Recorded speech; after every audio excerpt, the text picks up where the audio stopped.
দর্শক, গ্রিন টিভির প্রশ্নোত্তর অনুষ্ঠানে স্বাগত জানাচ্ছি আপনাদেরকে। আজ আমাদের স্টুডিওতে উপস্থিত আছেন বিএনপির স্বাস্থ্য বিষয়ক সম্পাদক অধ্যাপক রফিকুল ইসলাম। তিনি পেশায় একজন চিকিৎসক। ডক্টর রফিক, আপনাকে স্টুডিওতে স্বাগত।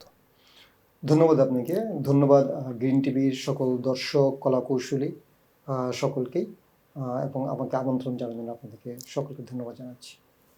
আমি শুরুতেই আপনাকে বর্তমান প্রসঙ্গ নিয়ে দু একটা কথা বলতে চাচ্ছি। বর্তমানে হাম পরিস্থিতি ভয়াবহ পর্যায়ে গেছে বলে আপনি নিজেও জানেন। প্রায় বেসরকারি হিসাবে প্রায় 6 শতাধিক শিশুর দুঃখজনক মৃত্যু হয়েছে। এই বিষয়টা কি সরকারের কোনো ব্যর্থতা, না এটা সরকারের ব্যবস্থাপনার কোনো ব্যর্থতা? আপনি কি মনে করেন? ধন্যবাদ আপনাকে। দেখেন, সত্যি আসলে প্রথমেই আমি হামের যে সকল শিশুর মৃত্যুবরণ হয়েছে সে সকল শিশুর এবং সকল পরিবারের প্রতি সমবেদনা জ্ঞাপন করছি এবং তাদের রুহের আত্মার মাগফিরাত কামনা করছি। দেখেন, আপনি বলতে পারেন যে সরকার মাত্র হাঁটি হাঁটি পা পা করে চলছে। মাত্র 100 দিন তারা শত দিন যেটা আমরা বলি সেটাকে মাত্র তারা পার করেছে। যখন সরকার গঠন হয় তার পরপরই কিন্তু হামের এই ব্যাপারটি উঠে আসে। আসলে হাম ব্যাপারটি আপনাদেরকে আসলে যদি আমরা বুঝিয়ে বলি তাহলে আপনাদের এই ধারণা থেকে আমরা অনেকাংশেই স্পষ্ট হতে পারবো। কারণ একটি বাচ্চা যখন হামের টিকা দেওয়া শুরু হয় তাকে আমরা বলি যে একটা মিজলসের টিকার একটা নির্দিষ্ট বয়স আছে এবং সেই সময় কিন্তু টিকাটি ভ্যাকসিনেশন করা হয় এবং এটি ইপিআই শিডিউলের ভিতরেই কিন্তু এটি কারণ আপনার ইপিআই শিডিউল সম্পর্কে আপনারা জানেন। দেখা যাচ্ছে যে বেশ কিছু সময় যাবৎ বিশেষ করে ইন্টেরিয়াম গভর্নমেন্ট, লাস্ট যে ইন্টেরিয়াম গভর্নমেন্ট ছিল সেই সময় থেকেই হামের যে ভ্যাকসিনেশন প্রোগ্রামটি ছিল সেই প্রোগ্রামটি বন্ধ ছিল। তো যার কারণে অনেক বাচ্চাই তার হামের কিন্তু এই ভ্যাকসিনেশন প্রোগ্রামের আওতায় কিন্তু আসেনি। এবং আরেকটি বড় প্রবলেম হলো যে ব্রেস্ট ফিডিংয়ের মাধ্যমে যেটা হয়, এবং আমাদের দেশে আগে একটি ব্রেস্ট ফিডিংয়ের প্রক্রিয়াটা কিন্তু খুব ভালোভাবে ছিল, সেটিও অনেকাংশে কমে এসেছে।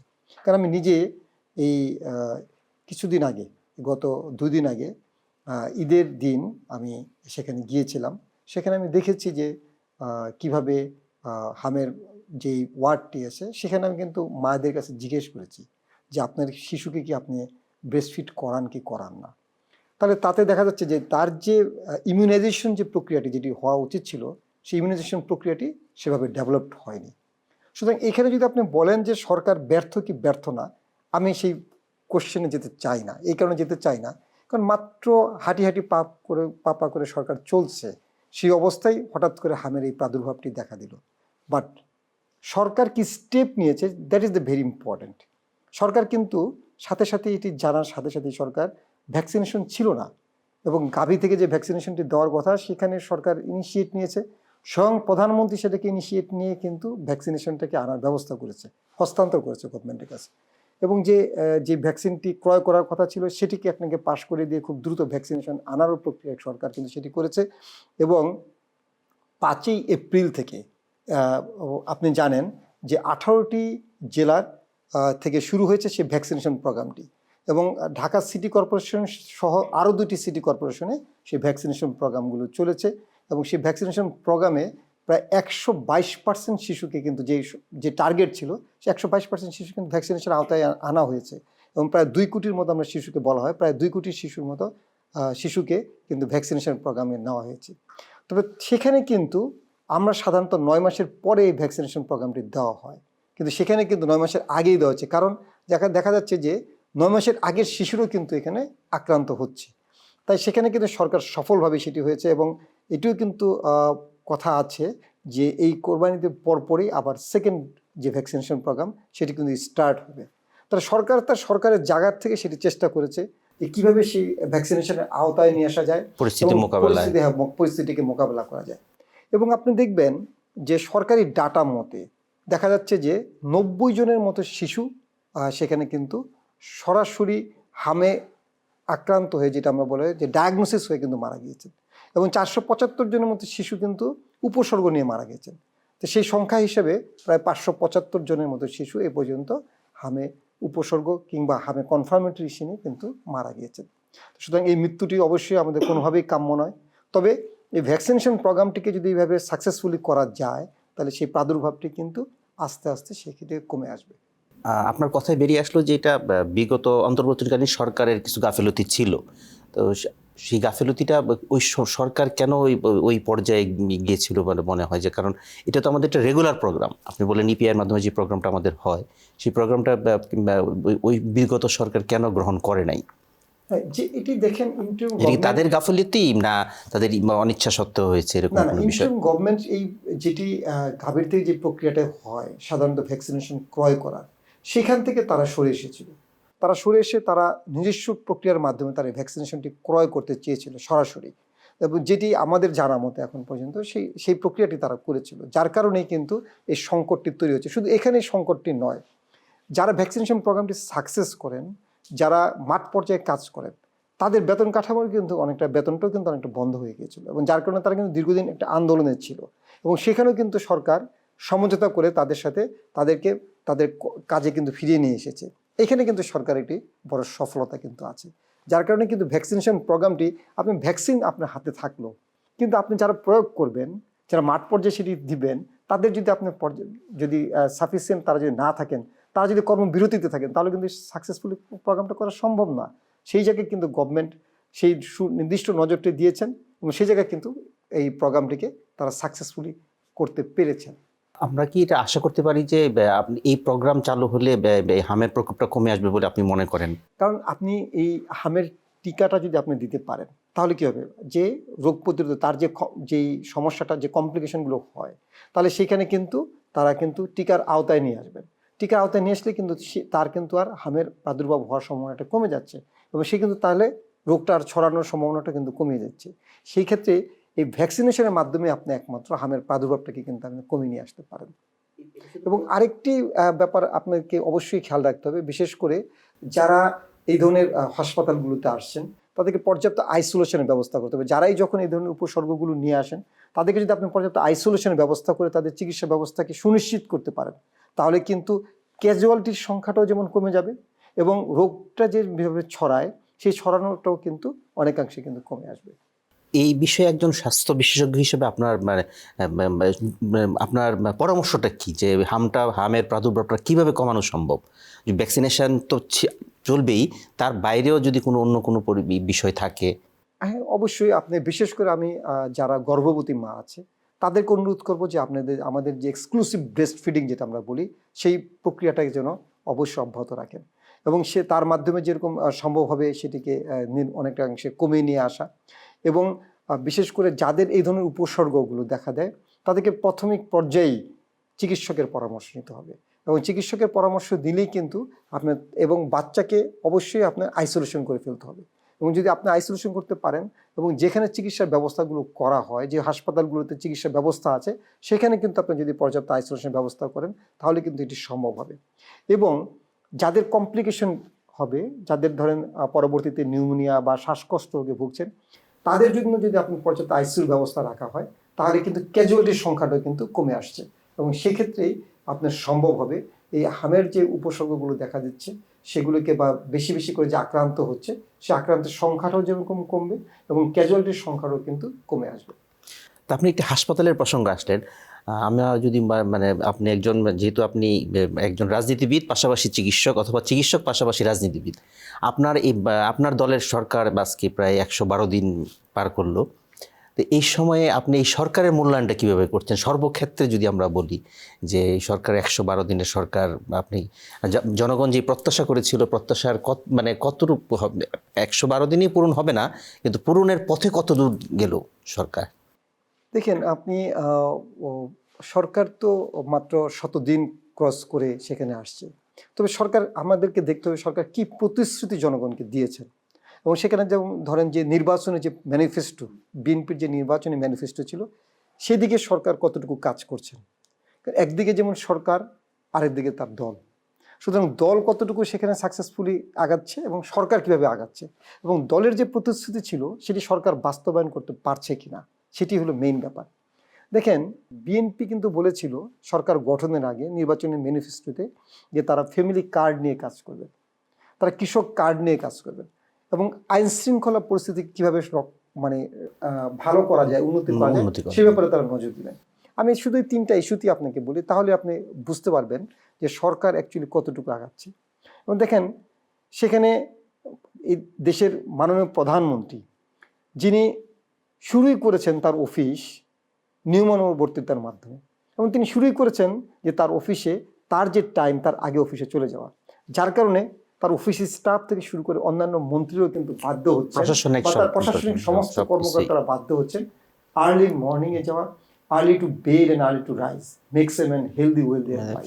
সুতরাং সে কিন্তু তাই কিন্তু সেটি করছেন, এবং তিনি দেখিয়ে দিচ্ছেন যে কিভাবে নিয়মানুবর্তিতার মধ্যে আনা যায় এবং কিভাবে মানুষ কাজের মাধ্যমে মানুষের কাছে পৌঁছে যাওয়া যায়।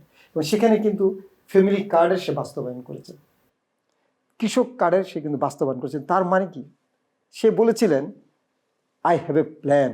তো তার প্ল্যান যেটা নিয়ে এসেছেন, সেই প্ল্যানটা কিন্তু সে বাস্তবায়ন করছেন।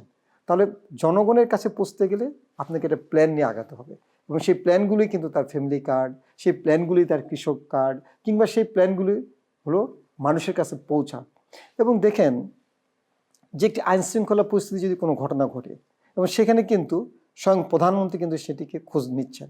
এবং আপনি রিসেন্টলি আপনি দেখেছেন যে ঢাকার একটি ঘটনা ঘটেছে, সেখানে একটি ক্লাস 2 এর একটি মেয়ে সেখানে কিভাবে হত্যার শিকার হয়েছে, এবং সেখানে কিন্তু স্বয়ং প্রধানমন্ত্রী সরাসরি কিন্তু সেখানে গিয়েছেন। সেই রামেশ্বর বাসায় কিন্তু আমি নিজেই গিয়েছিলাম, এবং তার বাবা বলেছেন যে কান্না কণ্ঠে সে বলেছেন যে আমার তো আপনার কাছে যাওয়া উচিত, কিন্তু আপনি কেন আসছেন আমার কাছে।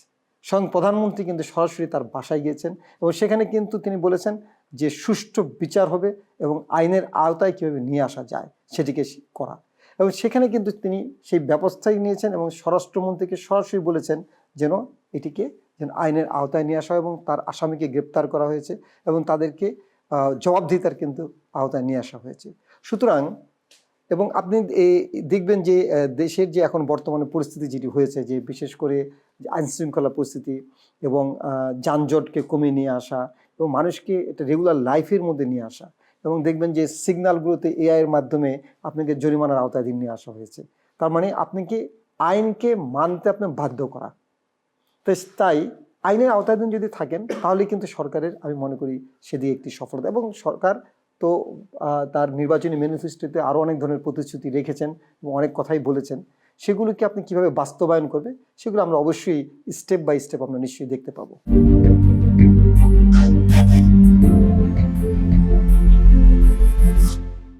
আমরা আশাবাদী সেগুলি বাস্তবায়নের পথে আপনার থাকুক। তো আরেকটা মানে স্বাস্থ্য বিষয়ক আরেকটা বিষয় আপনার কি আমি জানতে চাই যে বাংলাদেশের মানুষ হাসপাতাল মানে সরকারি হাসপাতালে সকল সুযোগ সুবিধা থাকার পরও মানুষ কেন বেসরকারি কিংবা প্রাইভেট হাসপাতালে চিকিৎসা যায়, সরকারি হাসপাতাল কেন এখানে চিকিৎসা দিচ্ছেন না? পাশাপাশি আরেকটা বিষয় যে সরকারি হাসপাতালগুলিতে অব্যবস্থাপনার একটা বিষয় সবসময় আপনি দেখেছেন, আপনি সরকারি হাসপাতালে কাজ করেন, তো এই বিষয়গুলি কি মানে আপনাদের নজরে আছে কিনা? দেখেন, আপনাকে একটি জিনিস খেয়াল করতে হবে, ঢাকা মেডিকেল কলেজ সরকারি হাসপাতালের একটি সর্বোচ্চ প্রতিষ্ঠান, এবং Bangladesh medical university is the highest centre of referral, যেখানে আপনি লাস্ট আশ্রয়স্থল মানুষ বাংলাদেশ মেডিকেল ইউনিভার্সিটিতে যাচ্ছে। এখন ঢাকা মেডিকেল কলেজের সিট সংখ্যা কত আর রুগী থাকছেন কত? ঢাকা মেডিকেল কলেজের সিট সংখ্যা মাত্র 2200, কিন্তু রুগী থাকছেন প্রতিদিন 4000-এর উপরে।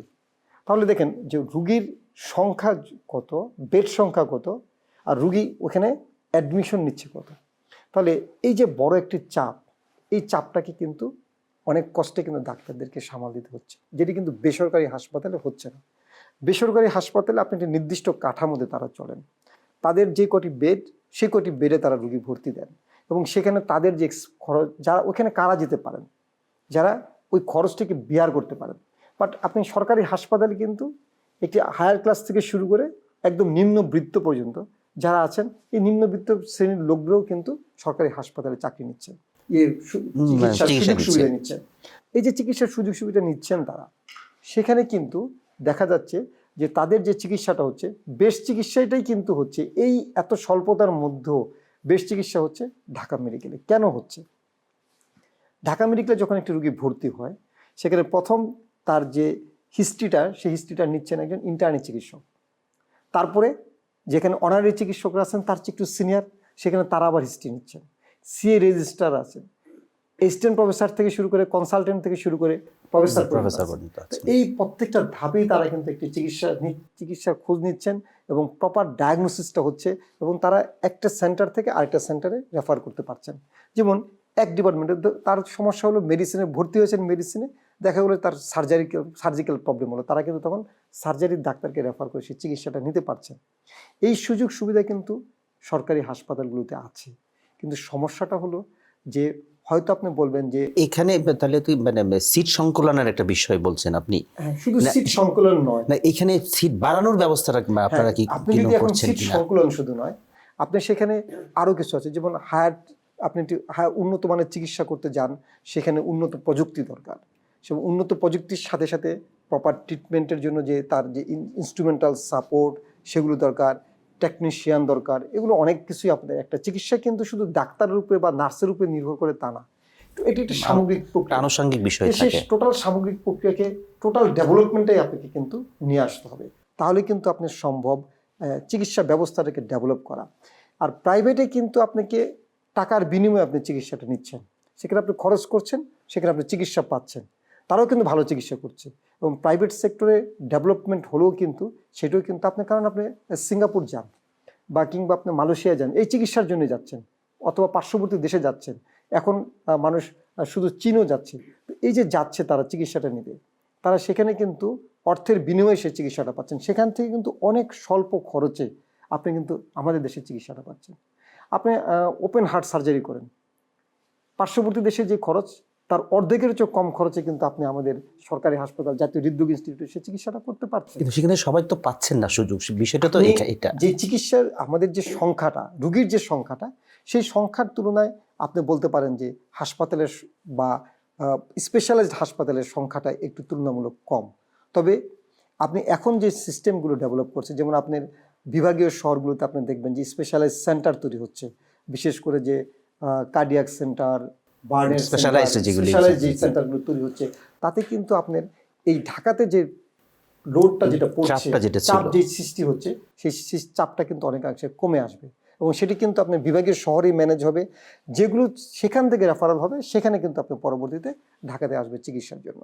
সুতরাং অবশ্যই আমি মনে করি যে সরকারি হাসপাতালের যে ব্যবস্থাপনাগুলো আছে, তবে সেই ব্যবস্থাপনাগুলোর মধ্যে আপনি কি স্ট্রিক হতে হবে, বিশেষ করে যারা এখানে এসে কিছু রুগী আপনার এখান থেকে ভাগিয়ে নিয়ে চিকিৎসার ব্যবস্থা করা হয়, যেগুলো আপনি মিডিয়া পত্রপত্রিকায় আসছে, সেগুলোকে সরকার কিভাবে রোধ করতে পারবেন সেটি কিন্তু দেখার বিষয়। সেটা যেমন ঢাকা মেডিকেল, আপনি যেটা বলছিলেন যে ঢাকা মেডিকেলে চিকিৎসা নিতে গেলে ওখান থেকে রোগী নিয়ে যাওয়া হয়, দালাল চক্র, এই জিনিসগুলি বন্ধ করতে হবে। এবং আপনি একজন চিকিৎসক হিসেবে আপনি নিশ্চয়ই জানেন যে ওখানে কিছু চিকিৎসকের এই যুগসাজশ থাকে এর মধ্যে। আমার একটা ক্লিনিক আছে, আমি ওইখানে নিয়ে যাওয়ার জন্য। এই বিষয়গুলি তো আসলে শুধু ঢাকা মেডিকেল না, সারা বাংলাদেশে যেসব মেডিকেল কলেজ হাসপাতালগুলিতে আছে, সরকারি হাসপাতাল, সেগুলি নিশ্চিত করার বিষয়ে কি আপনাদের সরকারের কোনো কোনো প্ল্যান প্রোগ্রাম আছে কিনা? দেখেন, এটা কিন্তু আপনার অবশ্যই এই ধরনের প্ল্যান তো অবশ্যই আছে, এবং আপনি দেখবেন যে আমাদের যে মাননীয় স্বাস্থ্যমন্ত্রী ঢাকা মেডিকেল কলেজে পরিদর্শন করেছেন, তিনি কিন্তু সেখানে ওয়ার্ড বয় থেকে শুরু করে ডাক্তারদেরকে কিন্তু এই ব্যাপারে কিন্তু একটি শাসন করে এসেছেন, বলতে পারেন যে এটি শাসন মিন্স তাদেরকে কিছু দিক নির্দেশনা দিয়ে এসেছেন, এবং সেখানে কিন্তু স্পষ্ট বলেছেন যে এই ধরনের ঘটনাগুলো যেন ফার্দার না ঘটে।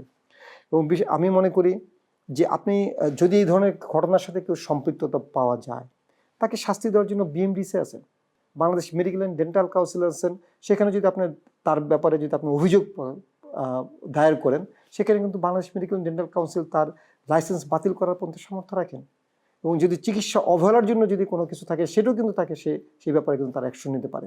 সুতরাং গভর্নমেন্ট যদি এই ব্যাপারে স্ট্রিক্ট হয়, অবশ্যই এই ধরনের যারা এই ধরনের কাজগুলো করে থাকেন নিঃসন্দেহে একটি গঠিত কাজ, এবং অবশ্যই সে ব্যাপারে কিন্তু গভর্নমেন্ট স্ট্রিক্ট হতে হবে এবং পানিশমেন্টের ব্যবস্থা আওতায় আনতে হবে। স্বাস্থ্যখাত নিয়ে আরেকটু প্রসঙ্গ আমি আগাই, যে বিষয়টা হলো যে আমরা বিগত সময় দেখেছি যে যারা স্বাস্থ্য এই পেশাজীবী রাজনীতি করেছেন, আপনাদের পেশা যারা ছিলেন, তারা কখনোই ঢাকার বাইরে পোস্টিংয়ে যেতেন না, অফিস করতেন না, কিংবা কাজ করতেন না। এই জিনিস থেকে কি আপনাদের দল কিংবা আপনাদের বর্তমান সরকার কি এটা উত্তরণ করতে পারবেন কিনা, যে একজন ভালো প্রমিনেন্ট ডাক্তার, ওনাকে ট্রান্সফার করে দেওয়া হলো রাজশাহী মেডিকেলে, উনি ওখানে অফিস করলেন না, ঢাকায় থাকলেন। এরকম তো অহরহ ঘটনা পত্রপত্রিকা আসছে, আপনি নিজেও জানেন। এই বিষয়গুলি কি আপনারা বন্ধ করতে পারবেন কিনা? হ্যাঁ, অবশ্যই আপনি একটু ভালো কথাই বলেছেন। দেখেন, আপনি খেয়াল করবেন যে বিশেষ করে গত ১৭ বছরে কি হয়েছে। সেখানে কিন্তু দেখা গেছে যে যাদের প্রমোশন পাওয়ার কথা, তারা সেই প্রমোশনটি কিন্তু পায়নি। অনেকেই আছেন যে তারা মেডিকেল অফিসার হিসেবে তারা রিটায়ারমেন্টে চলে গেছে, কিংবা কনসালটেন্ট হিসেবে তারা রিটায়ারমেন্টে চলে গেছেন। তার যোগ্য যে প্রাপ্য যে প্রমোশন, সেই প্রমোশন থেকে তারা বঞ্চিত হয়েছেন। এরকমও ঘটনা অনেক আছে যে তারা ঢাকাতে তার সোসাইটি তাকে নিয়ে এসেছেন, মেডিকেলে জয়েন করতে গিয়েছেন, সেখানে জয়েন করতে দেয়নি, তাকে শুধু নীলফামারী হাসপাতালে কিন্তু পাঠিয়ে দেওয়া হয়েছে এবং ফাইলে লাল কালি দিয়ে লেখা হয়েছে যেন তাকে যেন নেক্সট কোনো ফার্দার যেন তার ট্রান্সফারের জন্য কোনো যেন সুপারিশ করা না হয়। এই ধরনের ঘটনাগুলো অনেকগুলো ঘটনায় ঘটেছে। সুতরাং এই ঘটনাগুলোকে অবশ্যই যার যার যোগ্যতা, যার যার প্রাপ্তি অনুসারে সেটি কিন্তু করতে দেওয়া উচিত। এবং যারা দীর্ঘদিন ঢাকার বাইরে আছেন, হ্যাঁ, তাদেরকে একটি সুশৃঙ্খল একটা নিয়মের মধ্যে এনে একটি নির্দিষ্ট নিয়ম কাঠামো থাকতে হবে, যে কাঠামোর মাধ্যমে সে যেন ঢাকাতে যেমন তার চাকরির সুবিধা থাকে এবং ঢাকার বাইরে যেন চাকরির সুবিধা থাকে। আপনারা ভালোই বলেছেন যে ঢাকার বাইরে গেলে হয়তো অনেক সময় চিকিৎসককে খুঁজে পাওয়া যায় না বা পাওয়া যাচ্ছে না। কেন হচ্ছে সেটি? আপনি কি ঢাকার মতো কি নটরডেম কলেজ অন্য জায়গায় আছে? আপনি সেই উপজেলাতে একজনকে পাঠাচ্ছেন, তাকে দীর্ঘদিন প্রায় দেখা যাচ্ছে 5 বছর 10 বছর সে কাটাচ্ছে, তার ফ্যামিলি থাকছে ঢাকায়, সে থাকছে সেই আপনার সেই গ্রামগঞ্জের একটা প্রত্যন্ত এলাকাতে, অঞ্চলে। প্রত্যন্ত অঞ্চলে সে বাস করছে। তা কীভাবে সম্ভব সেটি? অথচ ওইখানে যদি তার ডেভেলপমেন্টাল এই স্ট্রাকচারটা যদি ঠিক মতো থাকে, তার যদি স্কুল কলেজ সেখানে যদি পর্যাপ্ত থাকে এবং এডুকেশনাল কোয়ালিফিকেশন তার নেওয়ার মতো, তার বাচ্চাকে ডেভেলপমেন্ট করার মতো যদি ব্যবস্থা থাকে, তাহলে কিন্তু সে কিন্তু ঢাকাতে আসতে চাবেন না।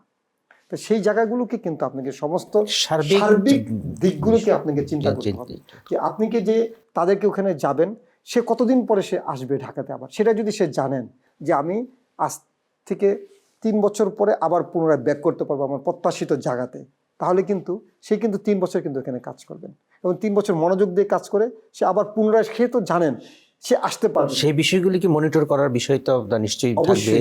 অবশ্যই এই ব্যাপারে একটু আপনি দেখবেন যে সুনির্দিষ্ট এই ব্যাপারে কার্যক্রম নীতিমালা চলছে। নিশ্চয়ই আছে আপনাদের। একটি নীতিমালা আছেন এবং সেই নীতিমালা কিভাবে বাস্তবায়ন করা যায়, কিভাবে এইটিকে পর্যায়ক্রমে বাস্তবায়ন করা যায়, সে ব্যাপারে আমাদেরকে খেয়াল রাখতে হবে। কারণ আপনি যারা দীর্ঘদিন যাবৎ এরকম বঞ্চিত আছেন, তাদেরকে পুনরায় তার যোগ্যতা অনুসারে তাকে যদি সেই জায়গাগুলোকে পুনর্বাসন করা যায়, তাহলে কিন্তু আপনি এই ব্যবস্থাটিকে কিন্তু একটা সুশৃঙ্খল নিয়ম অনুসারে সেটিকে করা সম্ভব।